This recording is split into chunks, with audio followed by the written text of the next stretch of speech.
Bien-aimés en Christ, Shalom, c'est votre frère en Christ, Tony Kiembois du ministère Rachetons les temps. Aujourd'hui, nous allons développer les thèmes La vie de Tommy Lee Osborne. Avant toute chose, je vais vous présenter l'avant-propos. Dieu a créé l'homme d'une manière particulière, créé à son image. Différemment des animaux, l'homme est doté du corps, de l'âme et de l'esprit. C'est l'esprit qui rend l'homme semblable à Dieu. C'est pourquoi l'homme est un petit Dieu. Dieu, de par son amour infini, a mis à la disposition de l'homme la terre. Malheureusement, l'autorité acquise de Dieu, l'homme l'a perdue après avoir péché. Par substitution, Seigneur Jésus-Christ est mort à la place de l'homme pour réconcilier l'homme avec Dieu le Père. C'est ainsi que quiconque croit en Jésus-Christ ne périt pas, mais obtient la vie éternelle. Il devient co-héritier avec Jésus-Christ. Seigneur Jésus-Christ a créé tout à travers sa parole.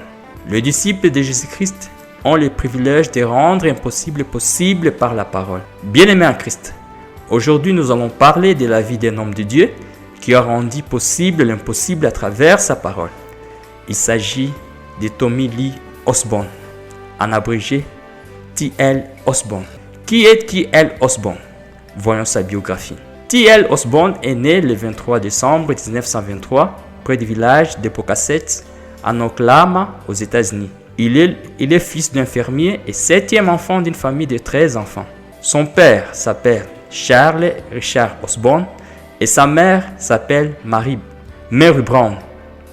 Son père a été un baptiste traditionnel non pratiquant. Les parents de T.L. Osborne ont été des musiciens, tout comme plusieurs de ses frères et sœurs. T.L. Osborne a commencé à jouer de la musique à bas âge. Il s'est converti à l'âge de 13 ans. À 14 ans, il reçoit l'appel de Dieu de prêcher l'évangile. À 16 ans, il quitte sa famille et décide de suivre le prédicateur de son église. À 18 ans, il se marie à mademoiselle Desi. Ils ont eu une et unique fille nommée Ladonna. En 1945, après le mariage, T.L. Osborne et sa femme Desi commencent à prêcher l'évangile en Inde. N'arrivant pas à passer leur message en Inde, ils rentrent en Oregon et sont élus pasteurs par leur église de Portland. Grâce aux visions récits du Seigneur Jésus-Christ et sa rencontre avec William Marion Branham, durant l'été de 1947, son ministère prend de l'envol. En février 1949, les Osborne commencent les croisades mondiales à Jamaïque. À partir de janvier 1957, les Osborne organisent des croisades en Afrique, précisément à Ibadan, au Nigeria. En 1958, ils organisent des croisades en Europe, en France. T.L. Osborne apprend la langue française et qui lui donne la possibilité de prêcher en français. Le 25 mai 1995, sa femme Desi mère, T.L. Osborne continue sa mission avec sa fille Ladonna. À la fin des réunions et croisades de T.L. Osborne, des personnes amènent leurs béquilles, leurs prothèses et les fauteuils roulants afin de matérialiser leur guérison. T.L. Osborne exerce aussi son ministère à travers la rédaction de livres évangéliques et organise des émissions évangéliques à la télévision. T.L. Osborne décède le 14 février 2013 à 89 ans. Bien-aimés en Christ, voyons maintenant le ministère de T.L. Osborne. Voyons comment T.L. Osborne a commencé son ministère. En 1937, T.L. Osborne s'est converti lorsque son frère aîné l'amène dans une église pentecôtiste à Manford. Au fil des années, ses frères ont commencé à quitter à tour de rôle le toit familial jusqu'à ce que T.L. Osborne se retrouve le seul garçon disposé à assister son père de 60 ans dans la ferme des pommes de terre. T.L. Osborne a été réticent, voire effrayé, à demander à son père la permission de déménager et de commencer à voyager. Alors, qu'un jour, T.L. Osborne trie les pommes de terre dans la cave, il en profite pour demander l'autorisation à son père de les quitter. Curieusement, son père donne son approbation sans problème. En 1939, âgé de 15 ans, Osborne est en train de traire les vaches lorsqu'il commence à pleurer. Il se met à genoux, prie et demande à Dieu ce qui se passe. Alors, le Seigneur l'appelle à être évangéliste. T.L. Osborn rit et pleure en même temps et est bouleversé par ce qui lui arrive. Alors, T.L. Osborn abandonne l'école secondaire après avoir terminé la 8e année. Il rejoint l'évangéliste itinérant A.M. Dillard. T.L. Osborn devient responsable de l'organisation de réunions d'évangélisation et est également responsable de services de jeunesse dont les réunions se tiennent les soirs. T.L. Osborn et Dillard parcourent 3 États dont la Californie. C'est en Californie où T.L. Osborn rencontre Mademoiselle Daisy Washburn, étudiante diplômée des secondaires, fermière et âgée de 17 ans. Ils se sont rencontrés en 1941 alors que T.L. Osborn n'a que 18 ans. Le 5 avril 1942, T.L. Osborn épouse Daisy Osborn. Bien-aimés en Christ, voyons maintenant les exploits spirituels de T.L. Osborn. Peu de temps après le mariage, les couples T.L. Osborn et Daisy Osborn se lancent dans une vie de ministère évangélique et de voyages missionnaires. En 1945, les couples Osborn vont en voyage missionnaire en Inde. Les 10 voyages dont la mission a été de prêcher à Lucknow ne rapportent pas de fruits considérables. Ils ne parviennent pas à faire passer leur message et convaincre les musulmans et hindous. Pour le couple Osborn, ce voyage missionnaire a connu un échec. Ils rentrent alors en Oregon où ils sont élus pasteurs dans leur église de Portland. Le ministère en Inde dure moins d'1 année et ils rentrent chez eux à cause d'une grave maladie familiale. L'envol du ministère de T.L. Osborn survient grâce aux 4 visions. La première, un matin à 6 heures, Jésus lui est apparu dans sa chambre et T.L. Osborn est resté immobilisé par la puissance du Seigneur Jésus-Christ. La deuxième vision, T.L. Osborn voit Seigneur Jésus-Christ à travers l'homme de Dieu William Marion Branham qui prie pour les malades. La troisième vision, T.L. Osborn voit Seigneur Jésus-Christ travaillant à travers ses propres prières. La quatrième vision, T.L. Osborn voit Seigneur Jésus-Christ dans les pages de la Bible. Bien-aimés en Christ, la rencontre de T.L. Osborn avec William Marion Branham a été un tournant décisif de sa vie spirituelle. T.L. Osborn attend l'évangéliste William Branham expliquer sur la guérison. Il attend les réalités qu'il n'a jamais entendues de sa vie. 1000 voix ont semblé tournoyer au-dessus de la tête de T.L. Osborn qui lui disent, je cite, « Tu peux le faire, tu peux le faire. Tu n'as pas les mêmes dons de guérison que cet homme, mais tu peux le faire. » Grâce à ces révélations du Seigneur Jésus-Christ, T.L. Osborn et Daisy Osborn sont retournés dans les champs missionnaires et ont parcouru 90 nations pendant un demi-siècle. Leur ministère a rendu des millions d'âmes à Christ. En février 1949, les couples Osborn commencent leur croisade mondiale par la Jamaïque à Kingston, où ils séjournent 13 semaines. Puis, les croisades s'enchaînent sur tout le continent américain, notamment en mars 1951, de Porto Rico à Ponce.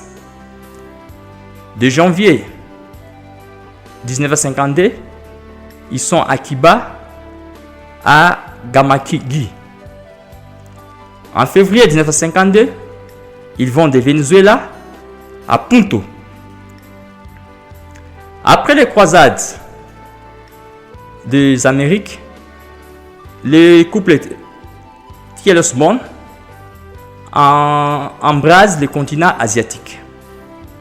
En juillet 1954, les croisades se font en Indonésie, en Thaïlande et au Japon. Puis vient le tour du continent africain.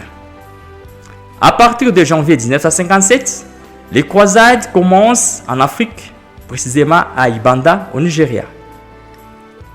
Les couples Osborn vont organiser leur ministère en Europe.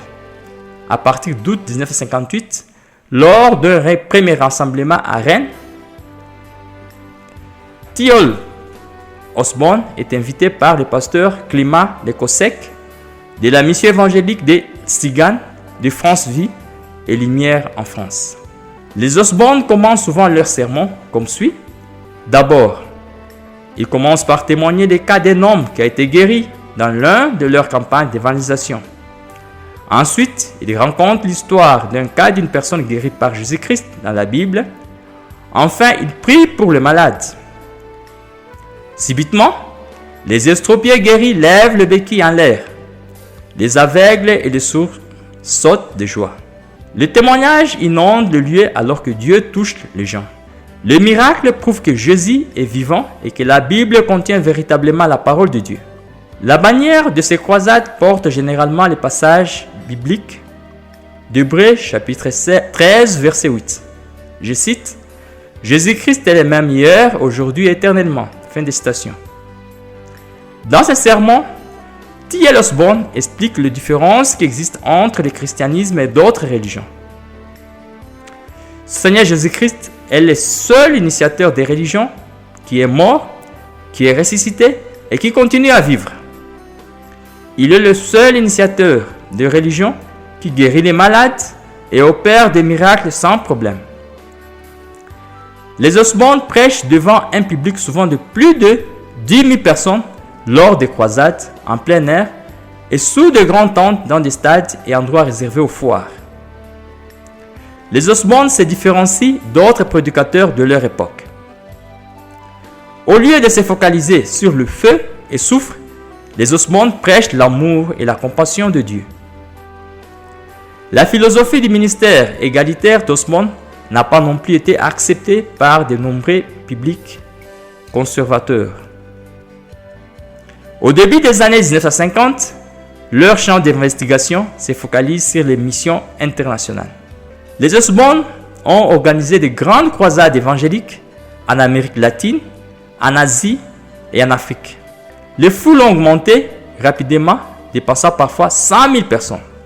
Après les croisades d'Osborne en Thaïlande en 1956 et en Ouganda en 1957, le pasteur Fred Wantate de l'église Makerere Full Gospel a déclaré qu'après cette croisade à Mombasa, la fontaine de la Pentecôte s'est répandue au cœur de l'Afrique de l'Est.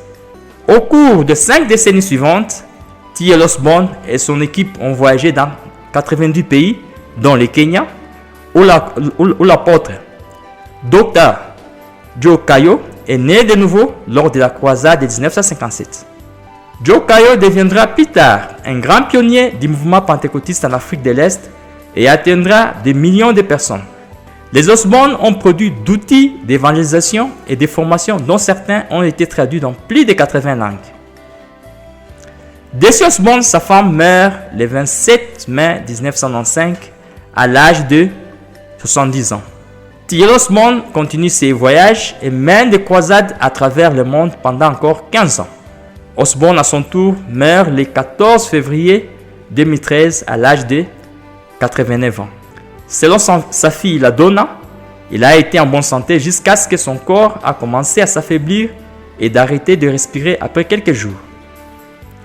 La Donna Osborne, sa fille, continuera de diriger le ministère fondé par ses parents, notamment en menant chaque année des croisades internationales dans les pays en développement. Son petit-fils, Tommy Ray Odell, a également suivi les traces de son grand-père et a un ministère axé sur l'évangélisation et l'éducation en Asie, en Afrique et en Europe. Comme son grand-père, il attire souvent de grandes foules dans ses croisades où se réalisent beaucoup de miracles. Le ministère de T.L. Osborne a eu un impact sans précédent au monde. T.L. Osborne est classé parmi les plus grands gagneurs d'âmes du monde.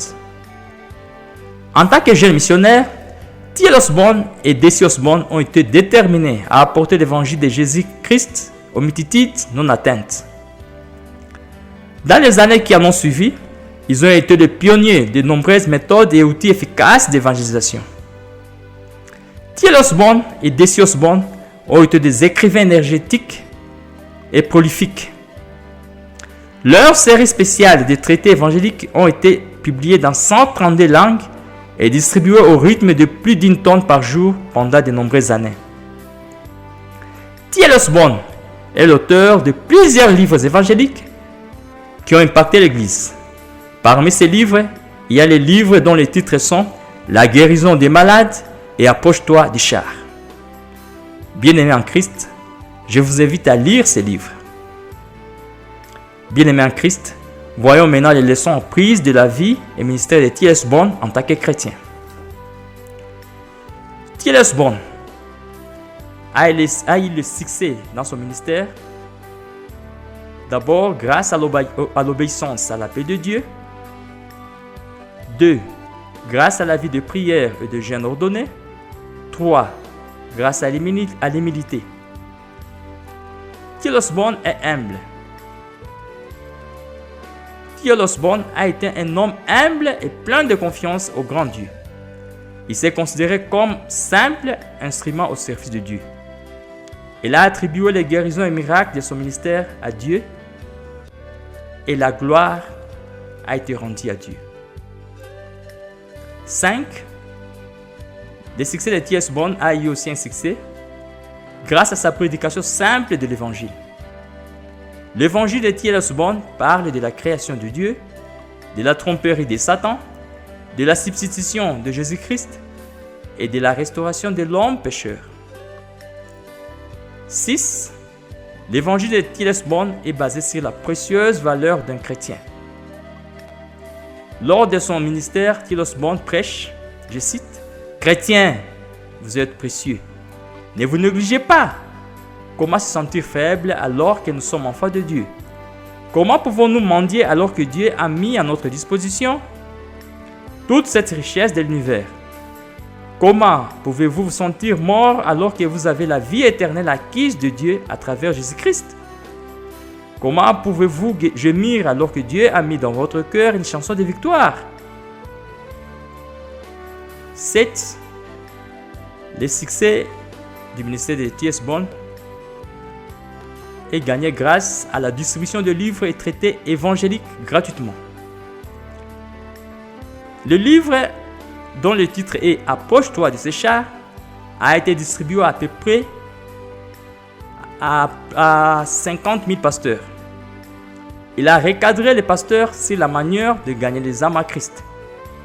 Le contenu du livre distribué continue d'inspirer les serviteurs de Dieu jusqu'à ce jour. 8. T.L. Osborn a fait participer toute sa famille à son ministère. Après la mort de sa femme Desi, sa fille LaDonna, mise au monde pendant les croisades évangéliques, a jugé bon de commencer à voyager avec son papa, T.L. Osborn. Après la mort de T.L. Osborn, LaDonna continuera le ministère de son papa. De même, Tommy, le fils de T.L. Osborn, a perpétué le ministère de son grand-père. En conclusion, bien-aimés en Christ, mettons-nous au travail pour gagner les âmes à Christ. La moisson est encore grande. Inspirons-nous des expériences des héros de la foi pour gagner des âmes à Christ au quotidien. Si nos ministères semblent traîner, demandons au Saint-Esprit de nous dire quelle stratégie entreprendre pour aller de l'avant dans l'œuvre de Dieu. Que Dieu vous bénisse. Si vous avez aimé cette présentation, veuillez la partager aux autres. Amen.